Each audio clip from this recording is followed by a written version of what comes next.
জি, আসসালামু আলাইকুম। আমি Mohammad Shariful Islam, plastic anaesthetic surgeon.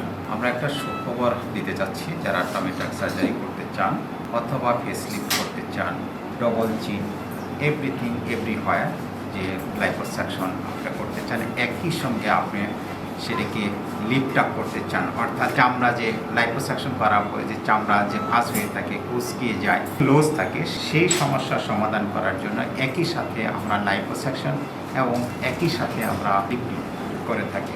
আমার পাশে যে মেশিনটা দেখতে পাচ্ছেন, এই মেশিনের মাধ্যমে আমরা একই সঙ্গে লেজার লাইপোলাইসিস বা লেজার লাইপোসাকশন এবং একই সঙ্গে অ্যান্ড্রো লিফটিং করতে পারবেন। এদিকে আমরা তাহলে একটু দেখা যাবে যে এখানে দেখা আছে যে আপনার ছবি দেওয়া আছে, এখানে লিফটিং লেখা আছে, একই সঙ্গে লাইপোসাকশন করা বলা আছে, এভরিথিং আপনারা করতে পারবেন।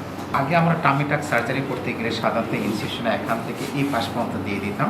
আজকে আমরা আপনার দেখাচ্ছি শুধুমাত্র যে সিজারে যে ইনসিশনটা আছে, এই ইনসিশন বরাবরই আমরা কাটবো। এটা আমরা পেটটাকে কিভাবে টান করব সেটা আমরা একদম দেখিয়ে দেব। আমরা জাস্ট সিজারের মার্কিংটা ছিল এখান থেকে এই পর্যন্ত, আমরা এইটুকু অংশে আমরা ফেলে দিচ্ছি, জাস্ট এতটুকু, আর কখনো আর বেশি ফেলবো না। আমরা বাকিটুকু এরিয়াতে আমরা একই সঙ্গে লেজার লাইপোলাইসিস করব, একই সঙ্গে লিফট আপ করব।